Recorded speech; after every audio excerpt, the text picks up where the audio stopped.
Praneeth group వారి group park Spanish model triplex Vilas Dundigal Gagillapur. మరిన్ని వివరాలకి ఈ కింద నంబర్ని సంప్రదించండి. మన గౌరవ మంత్రివర్యులు, సకల శాఖ మంత్రివర్యులు నారా లోకేష్ గారు నిన్న మొన్న ఇక్కడ అనంతపురం జిల్లా పర్యటన చేశారు అన్న విషయం తెలిసింది. అయితే నేను అడిగాను, ఆయన పర్యటించారు కదా, మరి ఏమన్నా మాట్లాడారా ఇక్కడ సమస్యల గురించి, ఇక్కడ ఇబ్బందుల గురించి ఉద్దేశించి ఏమైనా అడ్రస్ చేశారా అని అడిగితే నాకు చెప్పారు, ఆయన వచ్చి ఒక శంకుస్థాపన చేసి, అది కూడా ఏమిటి, జగనన్న హయాంలో ప్రవేశపెట్టినటువంటి ఆ ప్రాజెక్ట్కి ఆయన శంకుస్థాపన ఇప్పుడు చేసి ఆ తర్వాత ఏదో వివాహ వేడుకకు హాజరయ్యి వెళ్ళిపోయారన్న విషయం తెలిసింది. అయితే నాకు ఈ విషయం విన్న తర్వాత ఒక సందేహం కలిగింది. ఇక్కడ ఈ అనంతపురం జిల్లాలో, ఈ వెనకపండి జిల్లాలో విద్యార్థులు చాలా చాలా చాలా సమస్యలను ఎదుర్కొంటున్నారన్న విషయం నా దృష్టికి వచ్చింది. నేను ఆ విద్యార్థులతో మాట్లాడడం కూడా జరిగింది. అందులో చాలామంది చెప్తున్నది ఏంటంటే, ఫీ రియంబర్స్మెంట్ రాక మాకు పరీక్షలు ఇంకొక వారం రోజుల్లో ఉన్నాయి అన్నప్పుడు కూడా మాకు హాల్ టికెట్లు ఇవ్వలేదక్క, ఎందుకు అని అడిగితే మాకు ఫీ రియంబర్స్ బకాయిలు ఇంకా రాలేదు, సో మేము అవి వస్తే కానీ మీకు హాల్ టికెట్లు ఇవ్వలేము, మీరు పరీక్షలు రాయడానికి వీలు లేదు అని చాలామంది విద్యార్థుల్ని కట్టడి చేశారట కాలేజ్ యాజమాన్యం. ఇంకా పాపం వాళ్ళు అప్పటికప్పుడు వాళ్ళ తల్లిదండ్రులు ఇంట్లో ఉన్నవి లేనివి అన్నీ తాకట్టు పెట్టి అప్పు తెచ్చి డబ్బులు సమకూర్చుకుని ఆ పేద విద్యార్థులు ఫీజులు కట్టి హాల్ టికెట్లు తెచ్చుకున్న పరిస్థితిని నిన్న ఆ విద్యార్థులు నాకు వివరిస్తుంటే చాలా బాధగా అనిపించింది. ఎందుకు ఇలా? మీరు ఒక విద్యాశాఖ మంత్రిగా ఉన్నారు, మీరు ఇస్తానన్న ఫీ రియంబర్స్మెంట్ బకాయిలు ఇంకా దాదాపు ఏడాది అవుతున్నా కూడా మీరు ఇప్పటివరకు దాన్ని చెల్లించలేదు. సరే, మీరు జిల్లాలోకి వచ్చారు, వచ్చినప్పుడు ఆ విద్యార్థుల్ని కలిసి ఒక చిన్న మాట ధైర్యం చెప్తే వాళ్ళకి ఎంత ఆనందంగా ఉంటుందండి. ఆ తల్లిదండ్రులకు ఒక భరోసా, ఎప్పుడు చేస్తాం, ఇవాళ చేస్తామో రేపు చేస్తామో మీరు ఎలాగో చెప్తూ ఉంటారు కదా, రేపు ఎల్లుండి అంటూ దాటేస్తూ ఉంటారు కదా, ఆ మాట ఏదో మీరే స్వయంగా చెప్తే వాళ్ళకి ధైర్యంగా ఉంటుంది కదా. దాని గురించి మాట్లాడలేదు జిల్లాలోకి వచ్చి. అలాగే ఉమెన్స్ డిగ్రీ కాలేజ్లో కేఎస్ఎన్ ఉమెన్స్ డిగ్రీ కాలేజ్లో ఆడపిల్లలకి ఆ హాస్టల్లో ఎలకలు కొరికేసిన విషయం మనందరికీ తెలుసు. ఎంత దారుణంగా ఆడపిల్లలకి గాయాలు అయ్యాయో కూడా మనందరం చూసాం. మీరు విద్యాశాఖ మంత్రి గారు జిల్లాలోకి వచ్చారు, కనీసం వెళ్ళి వాళ్ళని పరామర్శించాలి కదండి. ఒక మాట నాకు తెలియక అడుగుతున్నాను నిజంగా. అంటే జిల్లాలోకి వచ్చినప్పుడు మామూలుగా ఇలాంటివన్నీ ఉంటే వెళ్ళి అడుగుతాం కదా, మీరు ఆ శాఖ మంత్రిగా ఉన్నారు కదా, అది చేయలేదు మీరు. ఎలకలపై చర్యలు తీసుకుంటామంటూ చెప్పిన వాళ్ళ గురించి కూడా మీరు ఒక మాట మాట్లాడలేదు. ఆ యాజమాన్యంపై కానీ సంబంధిత అధికారులకు కానీ మీరు ఒక మాట చెప్తే అది వేరే విధంగా ఉంటుంది కదా, అది చేయలేదు. ఆ సమస్యని మీరు అడ్రస్ చేయలేదు. అంతేకాకుండా మళ్ళీ మన దగ్గుబాటి ప్రసాద్ గారు అంటూ ఉన్నారు, నారా లోకేష్ గారికి అనంతపురం జిల్లా అంటే వల్ల మాలిన ప్రేమ అని. నిజంగా ఆయనకి అనంతపురం జిల్లా అంటే అంత ప్రేమ ఉంటే కనుక జిల్లాలోకి వచ్చినప్పుడు మరి విషయాలన్నీ మాట్లాడాలి. లేదు అంటే అసలు ఆయనకు అంత ప్రేమ ఉంటే కిమ్స్ని అనంతపురంకి ఇచ్చేయమనండి. ఎందుకు? అంత ప్రేమ ఉంది కదా మీకు అనంతపురం జిల్లా మీద. ఈరోజు నేను అనంతపురం జిల్లాలో కూర్చుని మాట్లాడుతున్నాను ఈ విషయం. ఇక్కడ ప్రజల దగ్గర అన్నీ విన్న తర్వాత మాట్లాడుతున్నాను నేను ఇవన్నీ కూడా. ఆ కిమ్స్ని అనంతపురంకి ఇచ్చేయండి. ఎందుకు మీరు మందలగిరికి మార్చుకున్నారు? 2023లో మేము ఆ సంస్థతో ఒప్పందం కుదుర్చుకుని అప్రూవ్ చేసుకున్నటువంటి ఒక ప్రాజెక్ట్కి మీరు శంకుస్థాపన చేశారు. దాన్ని కూటమి నేతలు మీ హయాంలో తీసుకొచ్చినట్టుగా ప్రచారాలు చేస్తున్నారు.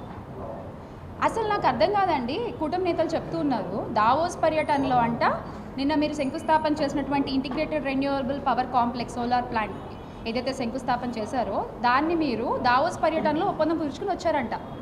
అసలు దావోస్ పర్యటన వల్ల మన రాష్ట్రానికి ఒక్క రూపాయి పెట్టుబడి కూడా రాలేదన్న విషయం దేశం అంతటికీ తెలుసు. అలాంటిది మీరు ఇలా అబద్ధాలు ఎలా ఆడగలరు?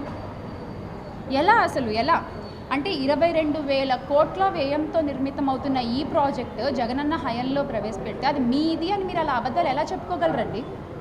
ఇది ఎంతవరకు సమంజసం అసలు?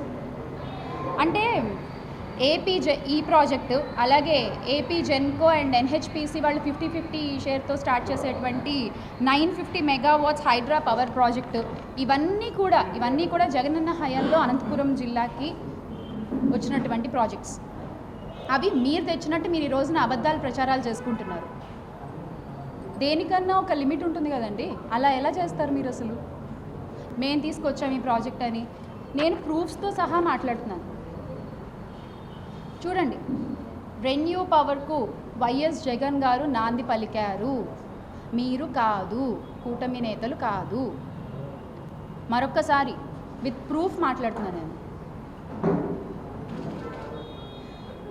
మేము ఇలా ఎస్ఐపిబి ఆమోదం చెందినటువంటి ప్రాజెక్ట్స్ చాలా తీసుకుని వస్తే కొన్ని పట్టాలెక్కాయి మా హయాంలో, కొన్ని ఎన్నికల కోడ్ వల్ల ఆగిపోవడం జరిగింది.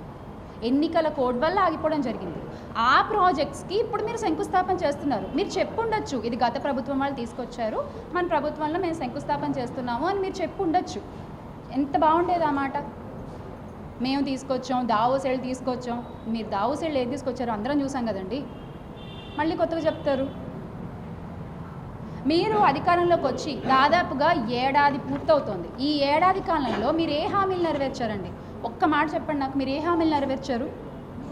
ఇదే గత ప్రభుత్వంలో మా అధినేత వైఎస్ జగన్మోహన్ రెడ్డి గారు ముఖ్యమంత్రిగా ఉన్నప్పుడు అదే ఏడాది కాలంలోనే తీసుకుందాం. మేము మొత్తం 5 ఏళ్ల గురించి మాట్లాడట్లా. అదే ఏడాది కాలంలోనే మేము అమలు చేసినటువంటి హామీలు, వైఎస్ఆర్ రైతు భరోసా 13,500 ఇచ్చాం, అమ్మఒడి 15,000 ఇచ్చాం, ఫీ రీయింబర్స్మెంట్ 20,000 ఇచ్చాం, వైఎస్ఆర్ నేతన్న హస్తం 24,000. ఇది మొదటి ఏడాది గురించి మాట్లాడుతున్నాను నేను. టైలర్స్కి 10,000 ఇచ్చాం, వాహనమిత్ర 10,000 ఇచ్చాం, వైఎస్ఆర్ కాపు నేస్తం 15,000 ఇచ్చాం, నాయి బ్రాహ్మణులకు కూడా 10,000 ఇచ్చాం, రజకులకు 10,000, వైఎస్ఆర్ మత్స్యకార భరోసాకి 10,000.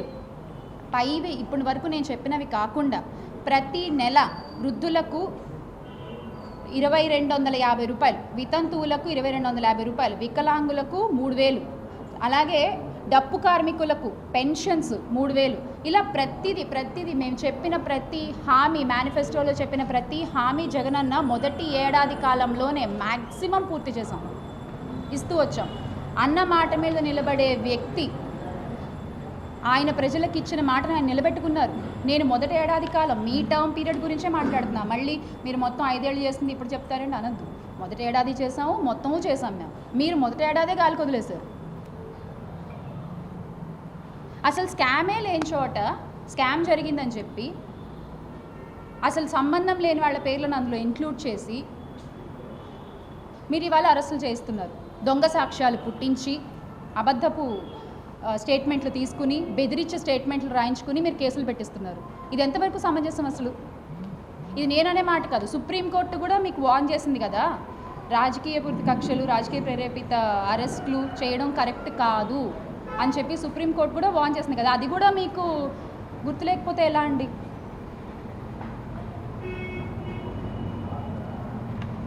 అసలు అంటే ఇదంతా ఎందుకు చేస్తున్నారు అంటే మనసులో కక్ష పెట్టుకున్నారనమాట. స్కిల్ స్కామ్లో అప్పుడు చంద్రబాబు నాయుడు గారు అరెస్ట్ అయ్యి లోపలికి వెళ్ళారు కదా, అదంతా వైఎస్ఆర్ కాంగ్రెస్ పార్టీయే చేసేసింది అని మనసులో కక్ష. అది చేసింది వైఎస్ఆర్ కాంగ్రెస్ పార్టీ కాదండి. సెంట్రల్ నుంచి విత్ ప్రూఫ్స్ ఆ రోజున చంద్రబాబు నాయుడు గారు స్కిల్ స్కామ్లో అరెస్ట్ అయ్యి లోపలికి వెళ్ళారు అంటే విత్ ప్రూఫ్స్ సెంట్రల్ నుంచి ఆయన్ని అరెస్ట్ చేసి ప్రూఫ్ చేసి జైల్లో వేశారు. అది వైఎస్ఆర్ కాంగ్రెస్ పార్టీ చేసింది కాదు. మీరు అది మనసులో కక్షలు పెట్టుకుని ఈ రోజున మా నేతలపై, మా సోషల్ మీడియా యాక్టివిస్టులపై, మా స్టూడెంట్స్కి కూడా రాజకీయ రంగు పులుముతున్నారు మీరు ఇవాళ. Definitely not right sir, definitely not right. ఎందుకు ఇంతమంది మీద మీకు ఇంత కక్ష? మీరు అధికారంలోకి వచ్చింది కక్ష తీర్చుకోవడానికా? రెడ్ బుక్ రాజ్యాంగం నడపడానికా? ఎన్నికల ముందు చెప్పారు మేము రెడ్ బుక్ రాస్తున్నాము, ఎవరిని వదిలిపెట్టము అని చెప్పంటే నేనేమో అనుకున్నా, ఇచ్చిన హామీలు నిలబెట్టుకోలేదు, కానీ ఎన్నికల ముందు చెప్పిన ఆ మాటను మాత్రం బాగా నిలబెట్టుకున్నారు మీరు. అందుకోసం గెలిచినట్టుంది మీరు.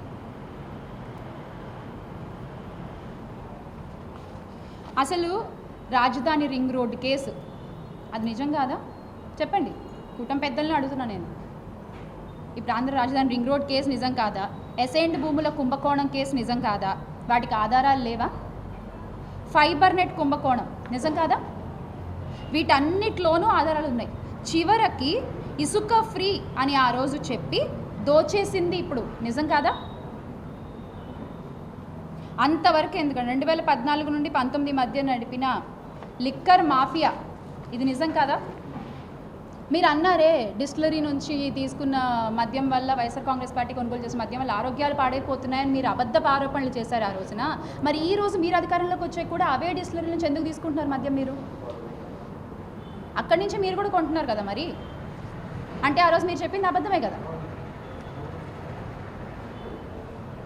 ప్రివిలేజ్ ఫీజు పేరిట 5,000 కోట్ల దోపిడీ క్యాబినెట్లో చర్చించకుండానే జీవో జారీ చేశారు కదా, అది నిజం కాదా? ఎంపిక చేసిన 4-5 కంపెనీలకు 70% బ్రాండ్లు ఇచ్చారు. పక్కా ఆధారాలు ఉన్నాయి వీటన్నిటికీ కూడా. ఇప్పుడు నేను మాట్లాడుతున్న ప్రతి దానికి పక్కా ఆధారాలతో మాట్లాడుతున్నాను నేను. ఇవేమీ నిజం కాదా? ఇవన్నీ తప్పులన్నీ మీవే పెట్టుకుని మా నేతలను అరెస్ట్ చేస్తారేంటి మీరు? అంటే మీ ప్రభుత్వం ఉంది కాబట్టి మీరు ఏం చేసినా నడుస్తుంది కాబట్టి నడిపిస్తున్నారా?